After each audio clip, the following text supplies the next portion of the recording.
আলহামদুলিল্লাহ, জায়ানকে মুসলমানি করানো হয়ে গিয়েছে। সেদিন ওরা যাওয়ার 2-3 ঘন্টার মধ্যেই জায়ানের মুসলমানি করা হয়ে গিয়েছিল।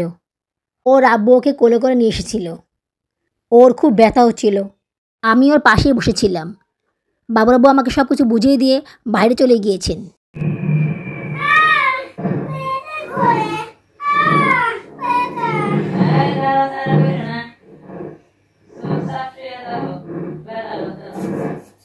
শুনলা জায়ান কি বলতেছে?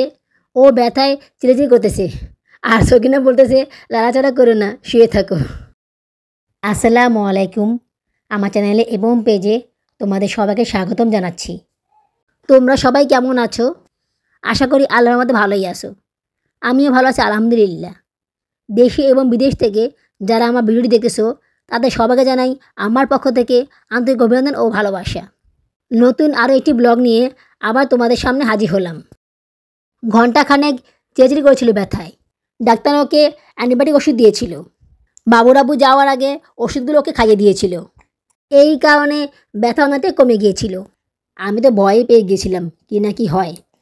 বাবুরাবু বলেছিল ওর ওই জায়গাটা অবশ করে দিয়েছিল। ওই জায়গার ভিতরে মেশিন ঢুকিয়ে সুই দিয়েছিল। কীভাবে করেছিল সেটা বুঝতে পারছি না, বাট ওটা করার পরে জায়ানের ব্যথা হয়নি। ওটা করার সময়ও ও তেমন ব্যথা পায়নি। ডাক্তার বলেছিল এর আগে যারা এসেছিল ওরা মুসলমানি করার সময় অনেক বেশি চেঁচিড়ি করেছিল, ভয়ে কান্নাকাটি করা শুরু করে দিয়েছিল, কিন্তু ও কিচ্ছু করেনি, একদম চুপ করে শুয়েছিল। আমার লক্ষ্মী ছেলেটা। আমি যাওয়ার আগে ওকে সুন্দর করে বুঝিয়ে বলেছিলাম। আমার ছেলেটা সেটা ভালোভাবেই বুঝেছে, তাই চুপ করেছিল। এই পিঠাগুলো আমার মেজর জাল দেশের বাড়িতে বানিয়ে পাঠিয়েছিল। 30টা বানিয়ে দিয়েছিল, তার মধ্যে থেকে 10টা আমাদের দিয়েছে। আসলে আমার মেজু ভাসুর এবং তার ছেলে ঢাকায় থাকে, ঢাকা চাকরি করে, যার কারণে এই খাবারগুলো পাঠিয়েছিল। মেজু ভাসুর এসেছিল জায়ানকে দেখতে, তখন এই খাবারগুলো বাবুরাবুকে দিয়ে দিয়েছিল। পিঠাগুলো খুবই মিষ্টি। আমি নিজেই তো 4টা খেয়ে ফেলেছিলাম। ছোটোবেলায় আম্মা বানাতো, দেখতাম আম্মা কি সুন্দর করে বানাতো, সবাইকে দিত। নারকেল দিয়ে বানাতো, নারকেল দিয়ে খেতে সেই মজা লাগে। এগুলো শুকিয়ে শক্ত হয়ে গেলেও আমরা খেতাম। এগুলো খাওয়ার জন্য আমাদের মধ্যে যুদ্ধ লেগে যেত, কে কয়টা খাবে। দেখি সুযোগ পেলে একদিন বানাবো। যদিও আমি কোনোদিন বানাইনি, তারপর বানাবো, কিন্তু সময় তো হয় না। বাচ্চাদের কারণে এগুলো বানানোর সুযোগ হয়ে ওঠে না। এবারে কোনো পিঠাই বানাইনি, অথচ পিঠা খেতে আমার কাছে কত ভালো লাগে। দেখি জায়ান সুস্থ হলে পিঠা বানিয়ে খাবো, আর বানালে অবশ্যই তোমাদের সাথে সেটা শেয়ার করব। আজকে শুধু লাল শাকের তরকারি রান্না করতেছি। টেনশনে মাথায় কিছু কাজ করতেছিল না।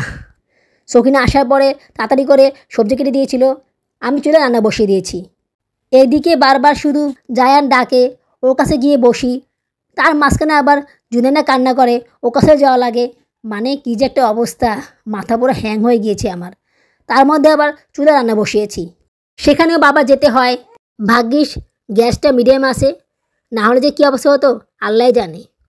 কয়েকদিন ধরে জায়ান আলুভাজি খেতে যাচ্ছিল। সকালবেলা রুটি দিলেই সে বাবা শুধু বলে আলুভাজি দিয়ে খাবে, তাই আজকে কিছু আলুভাজি করে নিচ্ছি, সকালবেলা রুটি দিয়ে খাইয়ে দিব। ডাক্তার বলেছে কালকে সকাল 10টা পর্যন্ত এভাবে করে শুয়ে থাকতে। শুধুমাত্র টয়লেটে যাওয়ার সময় ওকে আস্তে করে টয়লেটে নিয়ে যেতে বলেছে। আসার পর থেকে সে একবারও প্রস্রাব করেনি। আমি কত বলেছি না, সে প্রস্রাব করবে না। বাবুরাবু রাতেরবেলা এসে ওকে প্রস্রাব করিয়েছিল, সে অনেক প্রস্রাব জমি রেখেছিল, ভয়ে প্রস্রাব করেনি। ব্যথা অনেক কমে গিয়েছে, এখন আর শব্দ করতেছে না। টিভি দেখলে তার আর কিছু লাগে না, সে সারাক্ষণ টিভি দেখতে চায়, বিশেষ করে গাড়ির কার্টুন। এইটা হলে তার আর কিছু লাগে না, সে সারাদিন চোখ বড় বড় করে ওগুলোই দেখে। জায়ান কোক খেতে খুব পছন্দ করে, বাবুরাবু কোক নিয়ে এসেছিল, তাই ওকে কোক খেতে দিচ্ছি।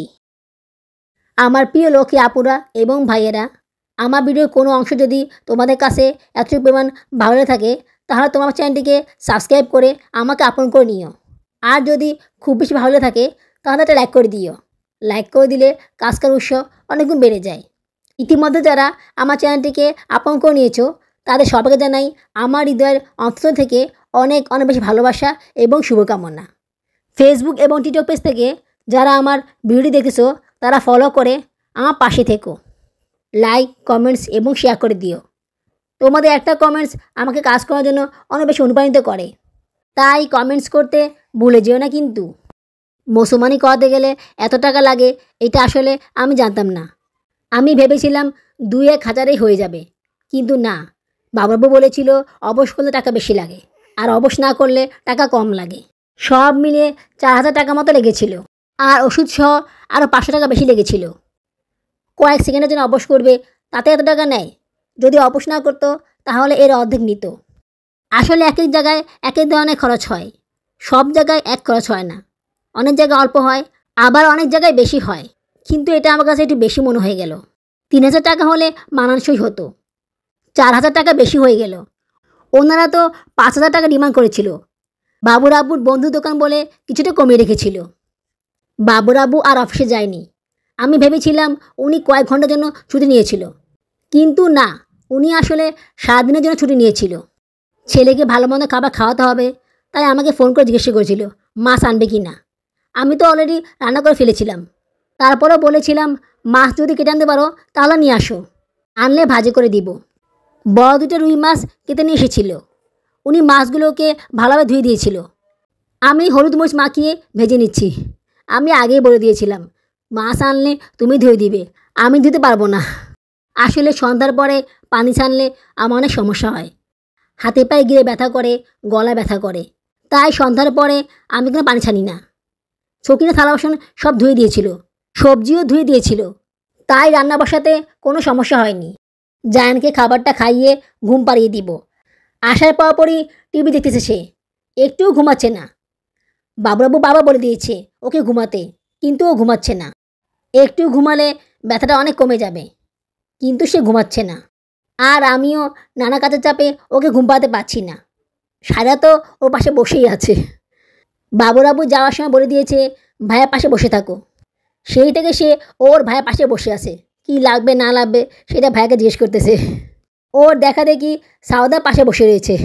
আলহামদুলিল্লাহ, সব কিছু ভালো ভালো হয়ে গেল। এখন শুধু কাটা অংশটা শুকালেই হলো। আমি তো খুব টেনশনে ছিলাম কী থেকে কি হয়। আসলে কখনো দিন এরকম পরিস্থিতিতে পড়িনি তো, তাই খুব ভয় পেয়ে গিয়েছিলাম। আসলে অন্যের বেলায় হলে তেমন খারাপ লাগে না, কিন্তু সেটা যখন নিজের বেলায় হয় তখন খুব খারাপ লাগে। তখন সেই ব্যাপারটা সে ফিল করতে পারে। আমার বেলায় তাই হয়েছে। আপুরা, তোমরা সবাই আমার ছেলের জন্য দোয়া করো, ও যাতে খুব তাড়াতাড়ি সেরে উঠতে পারে। 1 তারিখে ওর স্কুল খোলা, তার আগ পর্যন্ত সে সুস্থ হবে কি না বুঝতে পারতেছি না। বাবুরাবু অবশ্য বলেছে তার আগে সে সুস্থ হয়ে যাবে। আল্লাহ ভরসা, দেখি কি হয়। আজ এটুকুই। আমার আজকের ব্লগটি তোমাদের কাছে কেমন লেগেছে আমাকে অবশ্যই কমেন্টস করে জানাবে। আগামী ব্লগে দেখা হবে। সে পর্যন্ত তোমার সাথে ভালো থেকো, সুস্থ থেকো, আমার জন্য দোয়া করো, আমার বেবিদের জন্য দোয়া করো। আল্লাহ হাফেজ।